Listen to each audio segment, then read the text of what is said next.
My name is Tom, and I am an alcoholic. Glad to be visiting with you this evening. I live in Oakland, California.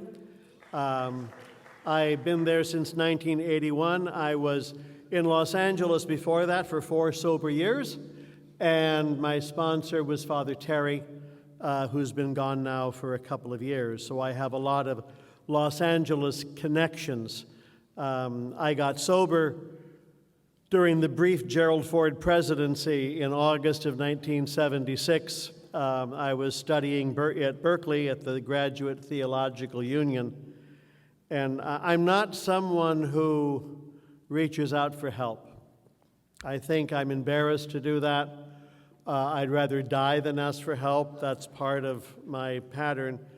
But I belong to a religious order, a community, and they knew something about alcoholism, and they knew enough that if someone surfaced as having a problem, do an intervention. So I'm one of those alcoholics who's been intervened on, and it worked. I had no resistance left. I really was quite done. I was 29 years old. I'm now 78, so I've been at this for a while, but I was 29 years old, and I had no faith, and I had no hope, and I had no charity. And as I was leaving my boss's office, I was going to be put into a treatment place. I said, "What about AA?" And he said, "Try that too." So I called central office in Oakland in August of 1976, and I asked if there was a meeting anywhere. I didn't know. I knew nothing about you people. I didn't know you were everywhere. And this was a Wednesday, I think. And I called central office. There was a Friday night meeting, and I decided I was going to go to that. And I didn't drink on Thursday. I didn't drink on Friday. I found out where the place was. I got there early. I went back to my house. Got there again. And I went to the meeting, and they did not tell me that it was an old-timers meeting, and it was full of really old people. They were all in their 50s and 60s. And I was 29. And I sat there knowing nothing, and it was the basic meeting format where I live is hour-long meetings, hour-and-a-half meetings. We don't do coffee breaks. No one claps. We're all depressed. We quote our therapist. That's an AA meeting where I go. And the guy who, they were too happy to be believed. I hadn't had a drink in a couple of days. And they went around the room, and everyone was expected to say something, and I told this group of really old people that I hadn't had a drink since Tuesday night. I didn't tell them it was beer. I didn't have it. When I told this group of people with whom I had nothing in common that I hadn't had a drink since Tuesday night, they burst into applause, and I have never been more surprised in my life. Because that's not the response you get from most people. And I think a couple of things happened. One is I finally found a group of people who know what it means to not have a drink since Tuesday night. It's a great, big deal. Still is, as far as I'm concerned. I mean, anyone can get 40 years. But to get like 19 days, past the second weekend, I'm in awe. And then I guess I had a little bit of hope, not a lot. I'm not a very hopeful person. But I felt something, and I was put in treatment. It was an AA-friendly place. I got out of treatment on a Friday, started my 3rd year of studies on Monday, and I went to a zillion meetings. And in 1976, 77, we had about 400 meetings in Alameda County, and I just went to a lot of them. Young people were doing lots of things. I ran with young people's groups. The first young people's convention I went was at Monterey that spring of 77. And at 29, I thought I was one of the younger people that would be there. And there were 1,000 people, and I was on the older half. That was good for humility. And I went to more meetings. I finished my studies. I didn't get rave reviews, but I got done. One of my problems, a lot of writing to do, I had never written anything sober. How do you sit down at a typewriter without a beer? Those are practical recovery questions. Anyway, I stumbled through. I passed my exams, not gloriously, but I passed them. And then I came back to teach, and I came back to Los Angeles. I taught at Loyola High School here on Venice Boulevard. There's a Loyola grad right there. And I taught there for 3 years drinking and 4 years sober. And my experience as a burned-out old high school teacher is it is easier to drink high school kids when you're drinking. It's easier to teach them. When they're awful, you have a reward at the end of the day. You can just go home and get blasted and take the pressure off. But I got sober, and boy, things happen when you're not drinking. You start noticing things when you're not drinking. And one of my big shocks, whole new level of self-discovery, was I got into the classroom sober as a credentialed teacher, and I noticed for the first time that I was afraid of my students. I'd never noticed that before. Always before, I was full of energy and anger. But sober, I was able to figure out that a lot of the energy and anger was out of fear. And I went to a zillion meetings. I was coming to Los Angeles. I wrote the Archbishop, Timothy Manning. I said, I'm coming to town. If there's another sober priest, I'd like to meet him. And he wrote back, welcome, and he gave me the name of Father Terry R.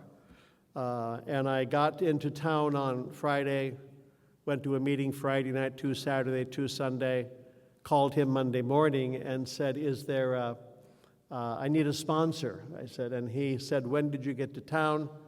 I said, I got to town on Friday. He said, have you been to a meeting? I've been to 5.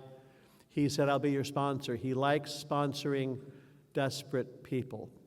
And he took me that night to a meeting in downtown Los Angeles called the White Flag Men's Stag. And it was just a bunch of dreary old guys. And I went but 4 years down here, and here's a couple of things for people who travel. I want to share a little experience and hopefully some hope. I didn't like LAAA. Here's the rule. Wherever you get sober is where they do it right.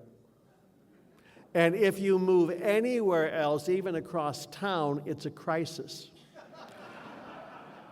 And if you're not careful, if you're not really desperate enough, you'll say, I don't like the flavor of the coffee, I'm not going back. But if you're really desperate and you realize you have no other alternative, you keep going. But I with big meetings, clappy, happy, overly friendly groups, oh my goodness. So I finally asked Terry if there was any small meetings in Southern California, and he said, why don't you try a big book study? They are always small. So I looked through the 1,000 meetings a week. I found a big book study Friday night at a Korean church on Olympic Boulevard by Fairfax High School. And I started going to that meeting, and Terry and I would go there regularly.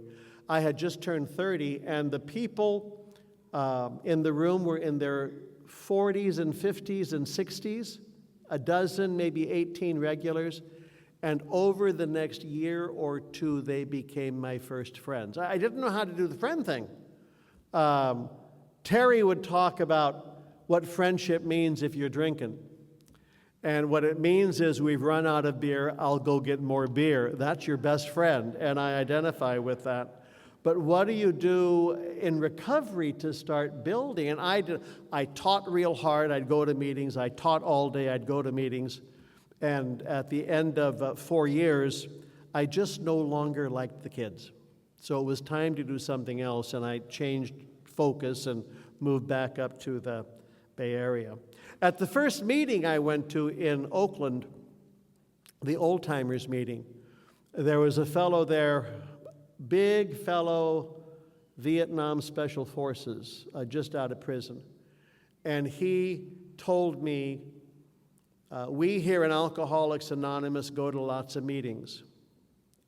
We don't drink in between meetings. And we don't use no dope.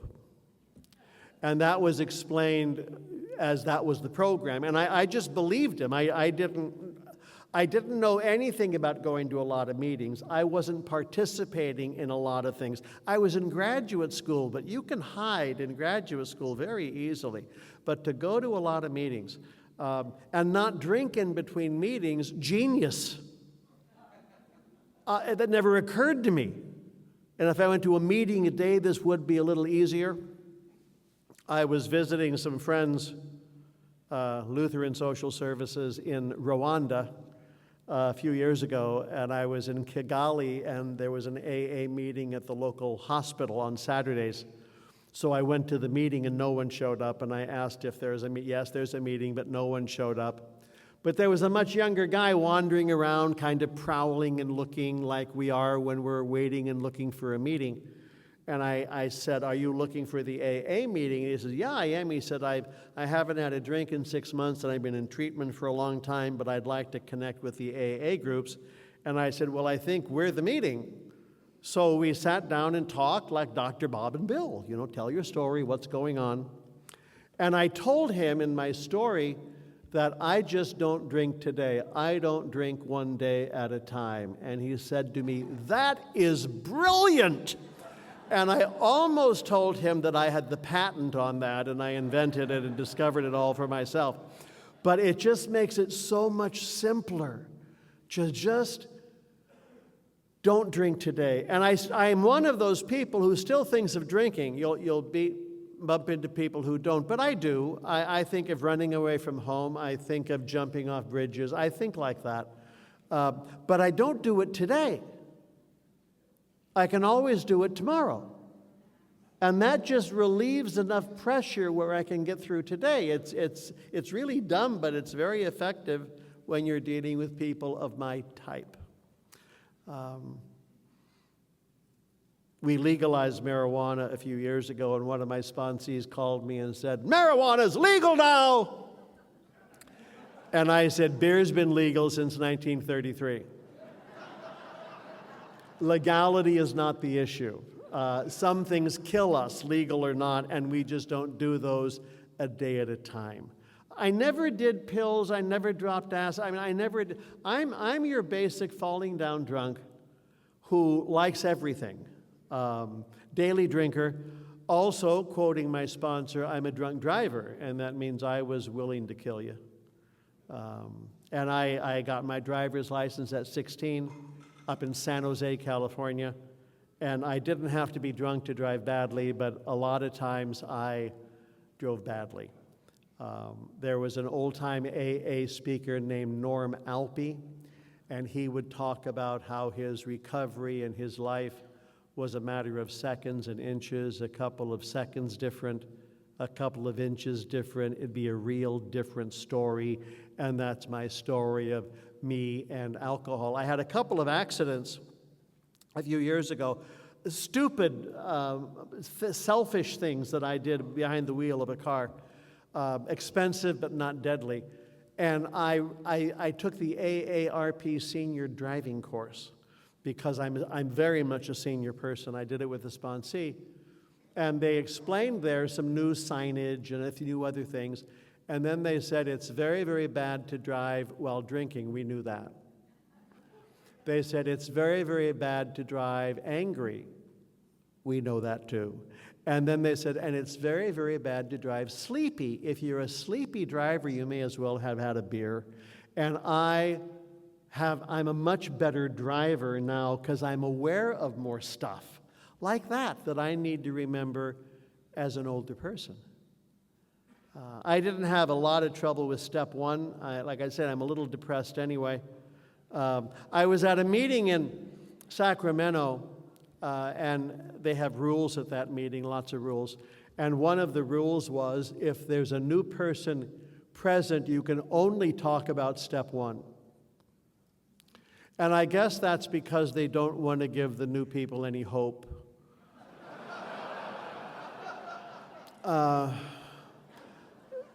We're all doomed. See you next week. Why don't they come back? I don't know.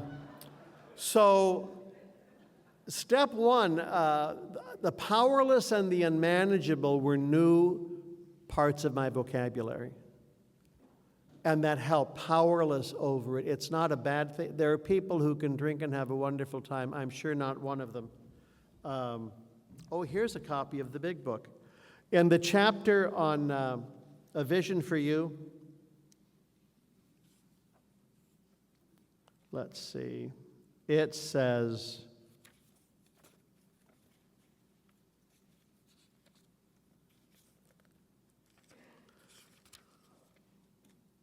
for most normal folks, drinking means conviviality, companionship, and colorful imagination.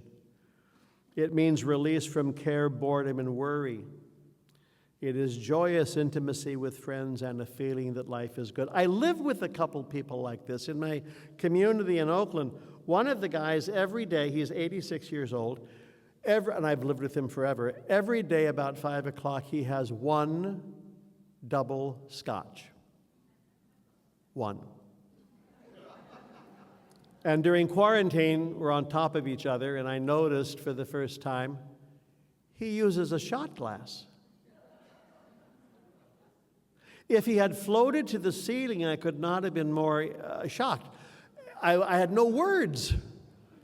And 2 or 3 days later, I said, why do you use a shot glass? And he said, you don't want too much. It's astonishing. A couple of weeks ago, we're watching the news. It's about 5 o'clock, and he's not having his one double scotch. And I said, why aren't you having a double scotch? I'm much more concerned about his drinking than he is, as you can tell. And he said, I took an ibuprofen an hour ago and I don't want to mix.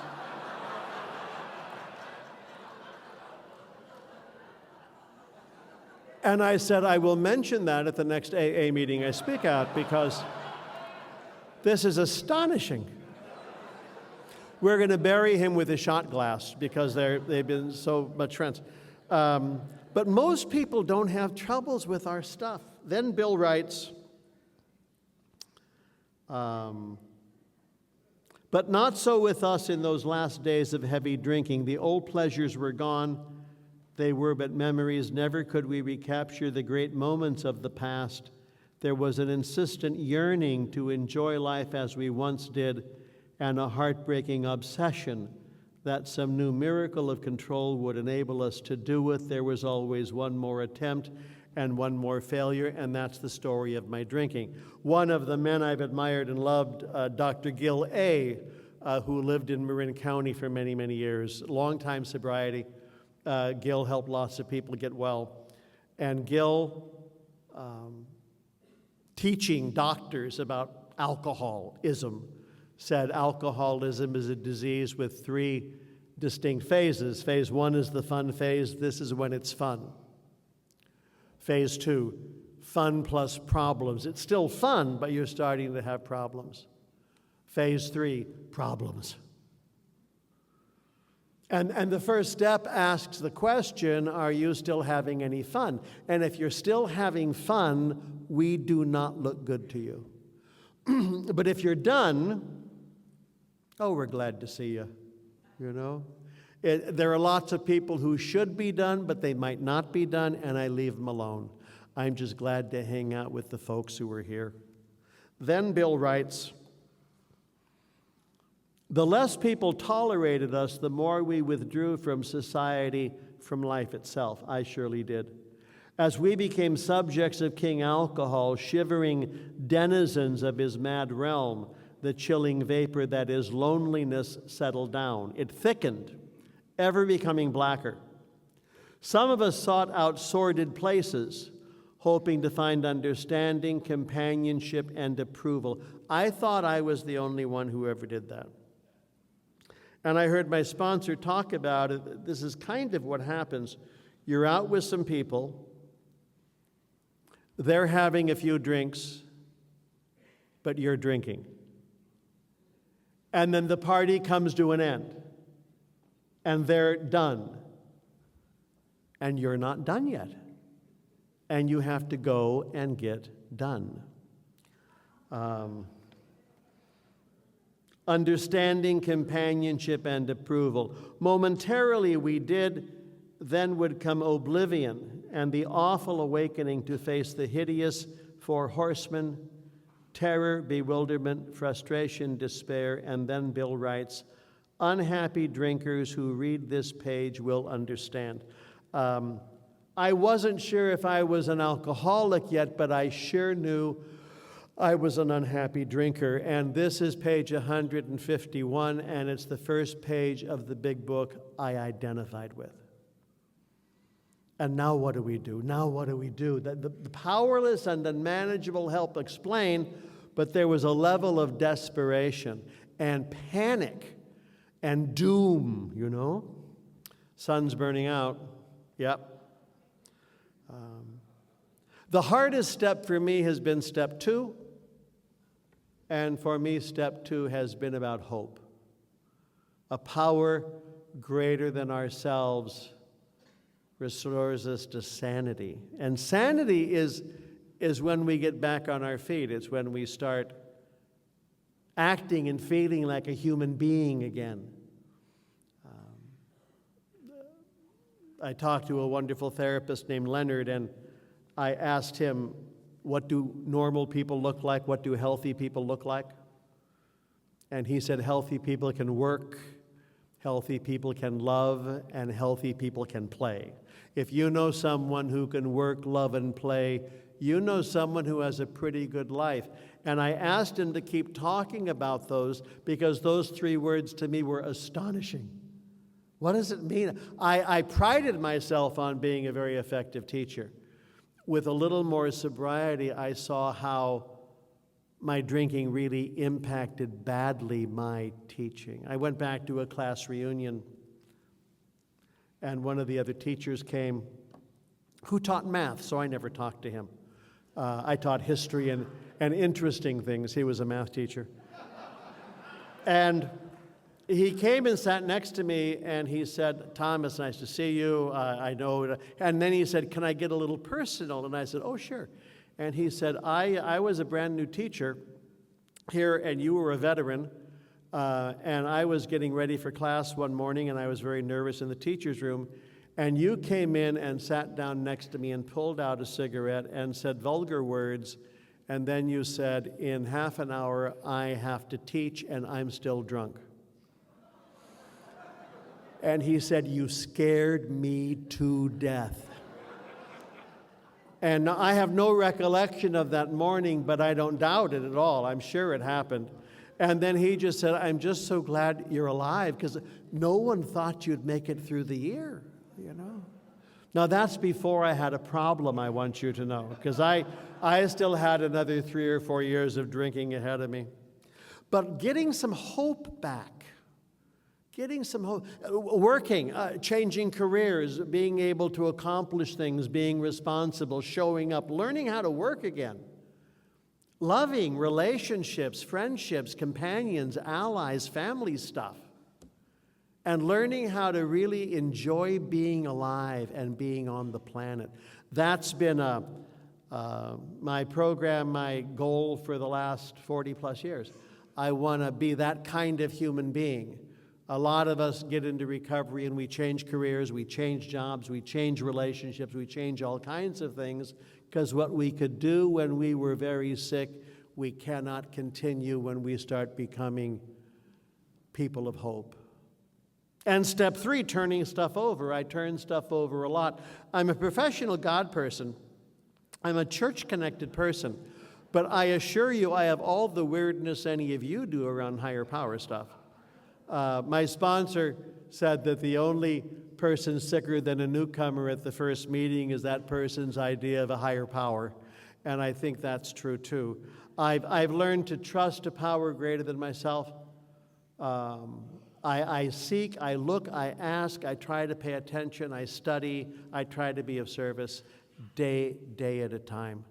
And the practical thing for me was step 3 is I show up, I pay attention, I tell the truth, and I let go of the results. And then I seem to be able to do things. When I lie, it doesn't go so well. And there have been circumstances when I found myself impulsively lying just to cover a lot of bases, and it just tastes so badly.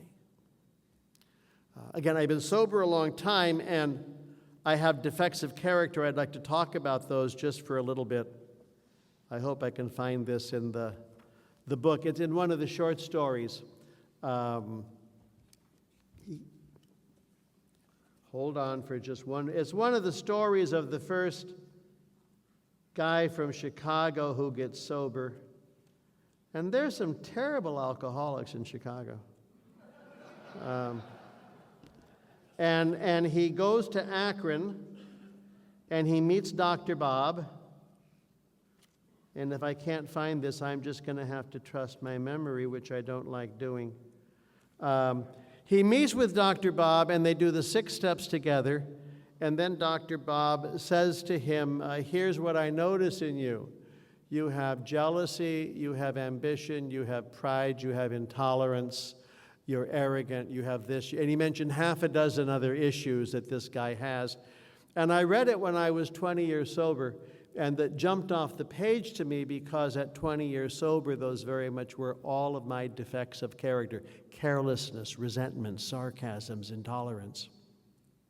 So I called my sponsor and I said, I've asked to have my defects of character removed. Why do I still have them? And he said, we ask to have them removed, not erased. They're removed. They're in the attic or the back room or the basement, and they stay there until the world blows up and falls down, until the tornado comes through, until there's chaos, and then suddenly they're front and center, and I behave very badly, and then I have to clean up the mess. And that's my experience. I have all that stuff. I get a daily reprieve from the worst of my crazy, but I've still got crazy. And I can relax around that with great ease. Terry developed dementia, and when he was probably 75. He lived another 10 years. But that freaked all of us out. What happens when your sponsor starts failing, when your sponsor starts being impaired? And we all freaked out and screamed and shouted. But it took a long time, and we found with him, one-on-one, he was absolutely present. If there was a group talking, he'd get lost.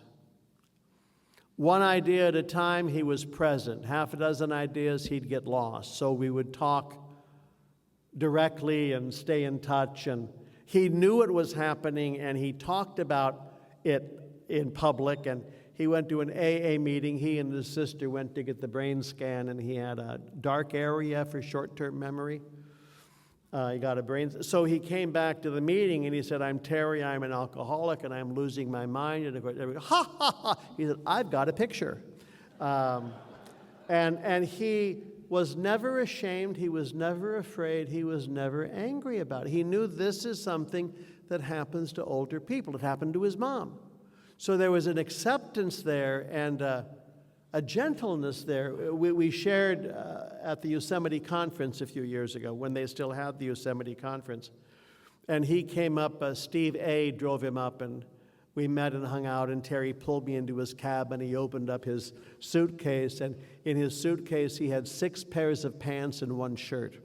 And he said, this morning when I packed, this looked like a good idea. And then he laughed. That's great freedom, may I suggest. It's great freedom.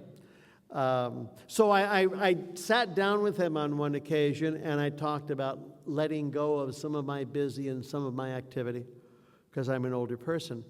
And he said, Some things we let go of, and some things are taken away. And I wrote that down.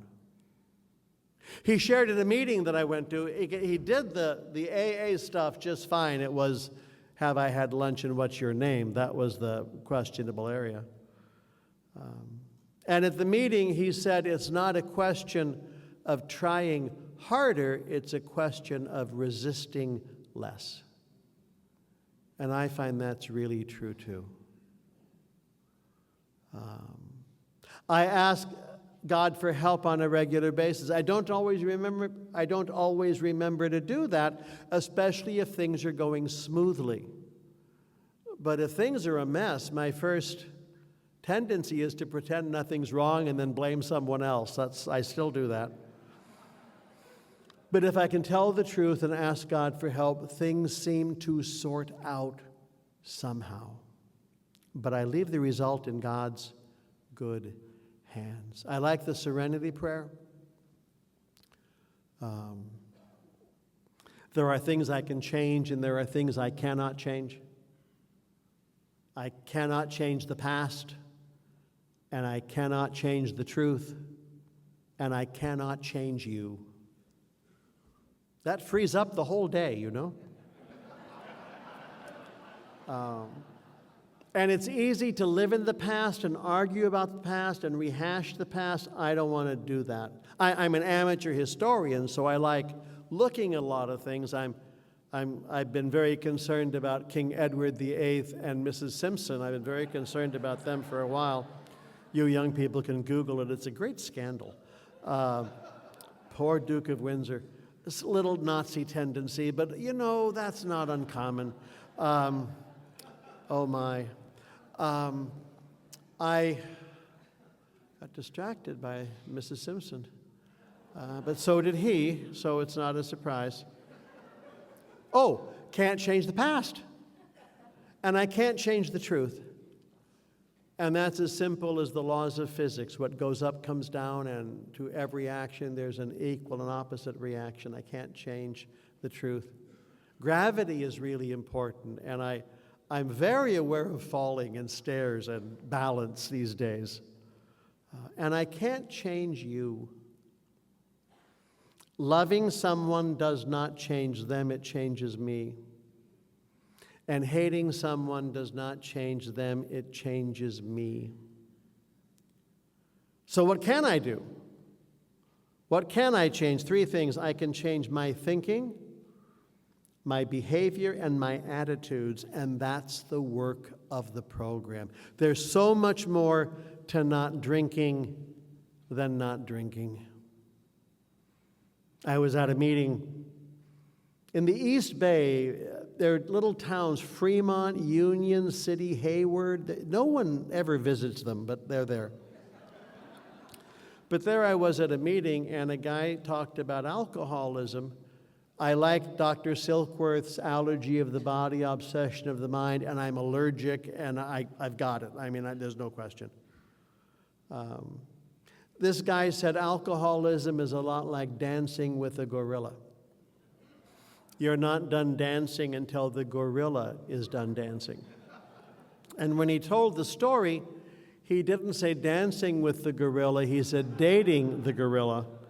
And he didn't say dating, but you get the idea that you're on the receiving end, and you're not done till the gorilla's done. And the gorilla kills a lot of us, the high casualty rates.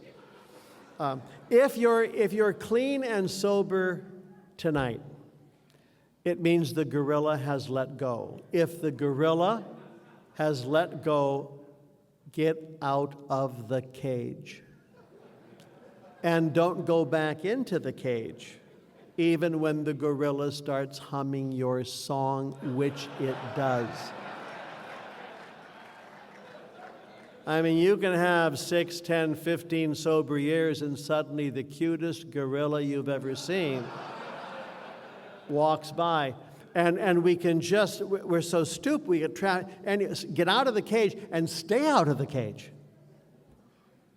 People who love us visit the zoo a lot. And they want to help.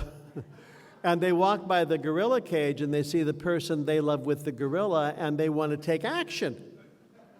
It might be their spouse, it might be their mom or dad, it might be one of their kids, it might be their best friend or their sibling, but they want to do something, so they want to get into the cage and vacuum and sweep and clean things up and hang nice pictures of the Dalai Lama, and none of that helps.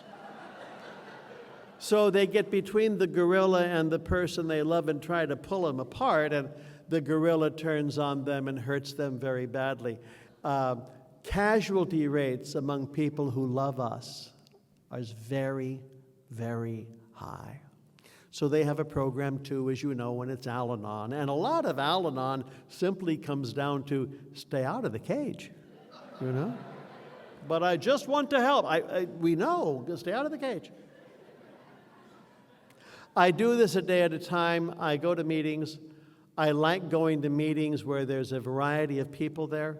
I like older folks and younger folks. I got really unhappy a few years ago, like 20, when I started being one of the older people in the room. I liked having that whole generation ahead of me. But most of them have passed. And being in the older generation now, I just want to say it's important for me to hang out with people who are glad to be alive and who welcome newcomers and old-timers into the rooms where we can do this a day at a time. AA is a pretty good way to live. I love the traditions. I want to stay away from anything that makes us crazy. I want to stay away from the stuff that divides us. I want to focus on the stuff that makes this a safe place for all kinds of different people to come and stay sober one day at a time. That's what I know.